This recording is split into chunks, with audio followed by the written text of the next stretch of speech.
Alright, the purpose of this video is to give an overview of the HR diagram lab, and we're going to start by going to the module. Okay, so you scroll down to the point, you will find here the HR diagram, and there's two files you need to download. There's the PDF file here and the Excel file here. There are also the questions. This is where you will upload your finished HR diagram after you complete it, your Excel file, and then you'll also answer some questions. I believe there are 10 questions here. All right, so let's download each one of these and then look at them. Okay, let's look at the template file. We open it up and it says Hertzsprung-Russell diagram. The purpose of this lab activity is to explore the nature of the Hertzsprung-Russell diagram. The things that you're going to need for this lab are down here and highlighted in yellow. We're going to use Stellarium. We're going to use Excel. We need the template file, which is the file that we're looking at right now. We need the Excel file, which we just downloaded, and then the questions. All right, the background information includes a lot of useful information, including this portion right here that shows an HR diagram.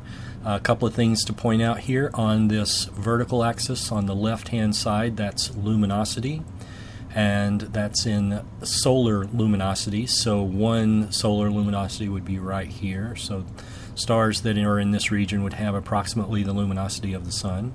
And then on the right-hand axis, that vertical axis is in units of absolute magnitude.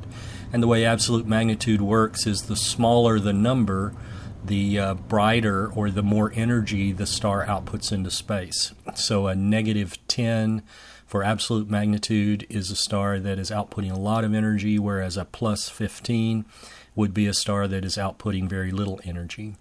And then on the horizontal axis, the spectral sequence that we know is across the top. So there's O, B, A, F, G, K, and M across the top, as well as the temperature written underneath that. So 30,000 K on the left-hand side all the way to 3,000 for the M spectral class. But also across the bottom, there is the color index, also known as the B-V, which is another indicator of spectral class or temperature. So we want our HR diagram to look relatively like this. You notice the main sequence starts up here in the upper left-hand corner, and then it goes down to the lower right-hand corner.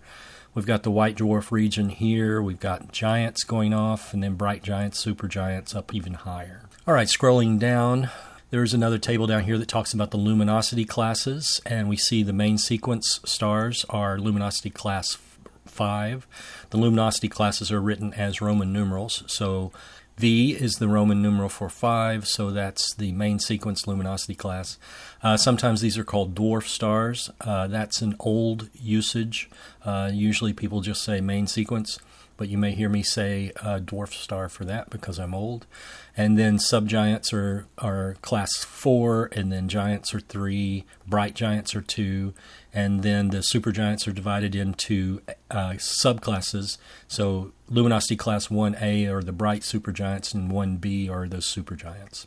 Okay, here's the procedure. We'll go over that in just a minute. I want to scroll down past that and look and see there are 2 data tables here. This is the first data table, and it contains 25 stars, and these are nearby stars. And then data table 2 are the bright stars. And you can see it starts at 26 where the last data table left off, and it goes to 49. So there are 49 total stars here. The columns, so we've got the star name, the Hipparcos catalog number, the spectral type, the spectral number, and the absolute magnitude. And you can see that some of these are already filled in for us. Below the 2 data tables, we have the follow-up questions, and it looks like there are 10 follow-up questions, and you will answer these in the online question quiz. All right, let's go back to the procedure now and start. It says step 1, start Stellarium, and we're going to turn off the ground, the atmosphere, and the fog. Let's go ahead and do that. Okay, here's Stellarium right in the middle of my screen. I'm going to turn off the ground by hitting G. I'm going to turn off the atmosphere by hitting A. I'm going to turn off the fog by hitting F. And let's get rid of these cardinal points also. I'm going to get rid of those by hitting Q. Over here on the right-hand side, I have opened the blank Excel file that shows all of the stars, 1 through 49 here. The first one is Proxima, and you can see its Hipparcos number is 70890. Let's go ahead and start filling in things. Here's the way we do it. We'll go back to Stellarium and we'll hit F3. When I hit F3, this is the search window that pops up, and I need to type in the Hipparcos number. Now, I need to precede that by either HIP, that indicates Hipparcos number, or the letters just H and P. So either one of those will get you the same result, and that is 70890. Now, after I entered that number in, I hit return, and it centers the star right there. Now, you can hardly see it, but if I zoom in, you can see there is a star there, and it's a red dwarf star named Proxima, and it's very dim, so it doesn't show up. All right, the things that we're after are the spectral type out of the information on the left-hand side here, and the absolute magnitude. The spectral type is right down here. You can see it says M5.5 V, and then a subscript E. The M is the spectral letter. That's the OBAFGKM sequence that we know about. And the 5.5, that's the subclass. So it's an M5.5. We could round that to M6, and that would be fine. And then V is the luminosity class. This is a main sequence star. And the E, you don't really see that much. The E tells you that this star has emission lines in its spectrum. Okay, so M5.5 is really what we're after. We can round that to M6. That's what goes over here in the Excel file. So M6. Okay, spectral number. Now what we need to do is we need to convert the M6 into a spectral number. And the purpose of that is so that we can plot it using Excel. Excel doesn't know that M is after O, B, A, F, G, and K, so we need to convert that into something meaningful here. Now what I've done is I've created myself a little chart that I believe helps here, and this is it, O, B, A, F, G, K, M, those are the spectral letters, and then underneath it 0, 1, 2, 3, 4, 5, 6. Okay, now going back over here to my Excel spreadsheet, M6. M was number 6, followed by the second part, and that's the subclass of 6. So 6, 6 is M6. So we converted the spectral type into the spectral number that way. Okay, the next thing is to get the absolute magnitude. Let's go back to Stellarium for that. Here we are back in Stellarium for the same star. And absolute magnitude is up here close to the top, and it says 15.43. So I'll go back to the Excel file over here and type in 15.43. All right, great. We've just finished that one. Let's go ahead and do the next one as well. Alpha Centauri A, but remember you want the HIP number. So let's go back to Stellarium now and hit F3 to bring up the search window, and that's HP 71683. And there, it's found it. That's Rigel Kentaurus. It puts it right in the center of the screen here for us. And looks like it has spectral type G2 and absolute magnitude 4.45. So let's go back to the Excel spreadsheet and enter in G2. And this absolute magnitude was 4.45. And now let's do that spectral number conversion. G is the number 4, followed by the 2, the subclass. So 4, 2 is what G2 translates into. All right, that's it. You need to do the same exact thing for all of the stars in this table, and then we will create a plot. That's the HR diagram. I'm going to go ahead and skip forward, fast forward, as if I've already filled this out. Okay, so at this point I have filled in all of the data.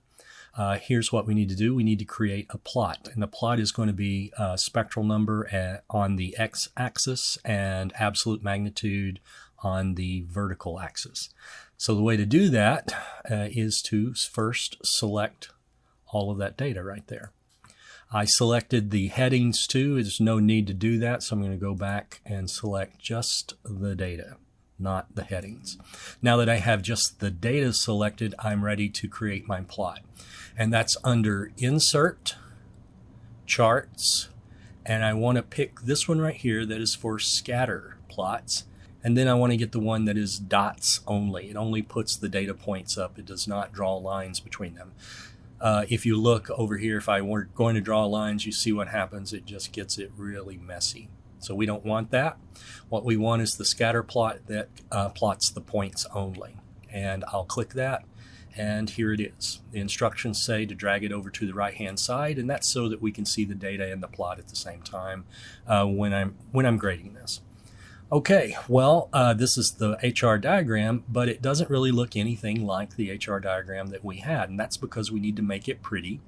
Also, you can see it has a chart title blank up here. That's not a very meaningful title there. And the axis, the vertical axis is not labeled. Vertical axis, if this is absolute magnitude, is also in reverse order. We want the smaller values, which means more energy output towards the top, and then the lower, or the larger magnitude values, which means lower energy output towards the bottom. So we'll need to reverse this vertical axis. Also, it looks like the horizontal axis is crossing right at 0. So maybe that's something we can fix as well. Okay, well, let's get started on that. So I'm going to click once on the vertical axis, and then I'm going to right click and I'm going to select Format Axis. When I do that, this panel on the right hand side pops up, and there's a couple of things here that we can do. First of all, values in reverse order. When I click that, it reverses the order of that vertical axis. And then the next thing I want to do, I want the horizontal axis to cross at the bottom down here. So I'm going to click this button, which is going to cause the horizontal axis to cross at the maximum axis value. And you can see it put it down there at the bottom. Okay, we're finished with that, so let's close that one. All right, next, let's put some axis labels on this. You can do that by clicking once on the graph and then go up here to Chart Design. And then on the left-hand side, under Add Chart Element, we want to add titles. I want to add one to the primary horizontal, and then go back and add an axis title to the primary vertical as well. So you can see that put axis title here. It just literally says axis title right now. We'll need to fill that in and make it more meaningful. So let's get started with that. We'll start with the chart title up here at the top. And I click on that once, and now if I triple click, 1, 2, 3, it selects the whole thing and I can just start typing. Let's call this HR diagram. Okay, we've done that. And now let's do the horizontal axis. It clicks once to select it, and then get inside the axis title box and triple click. And now I can start typing. This is spectral number. Let's do the same thing on the vertical axis. And this is absolute magnitude. There. Okay, it looks like we now have our HR diagram, and it looks very similar to the drawing that we saw before. This is the main sequence. You can see it going down here. Looks like the giant and the supergiants are up here. And then down here we've got what looks like one white dwarf. Now this is not a lot of stars. This is only 49 stars, but I figured if I gave you 10,000 stars to plot, you would get really angry with me. Okay, and then I can stretch it out and make it look, like this. I like this shape. Okay, so there's my HR diagram. And with that, we are finished with this file. I will also need to upload this HR diagram file, so be sure and save that. Double check that you're uploading the correct file before you do the upload. If you go into the questions and you have to take it a second time, perhaps, you need to make sure you upload the file every single time. You need to make sure that every time you take the quiz to complete the questions, that you complete absolutely all of the questions, because only the last version is kept for grading. So if I go back over here to the template and I scroll down to the questions, I can see these are the 10 questions that I need to answer. All right, so here are the questions. Let's look at those. And you can see question 1, upload your completed data file there. Question 2 is actually Q5.1, so I go over here and I read it and it says, which named region of the HR diagram contains stars that are high temperature and low luminosity? To answer these questions, rather than try and answer them inside the template, it's always useful, in my opinion, to come over and look at the questions because they're multiple choice. Almost always they're multiple choice. And then there's almost always an obvious answer as well. So once you see what the choices are, it's pretty easy to pick the correct answer. And remember, you get unlimited attempts at the lab quizzes. So there should be no reason why everyone doesn't get 100%, at least on the questions. The Excel file has to be graded by hand. That will not be done until after the weekly deadline has already passed.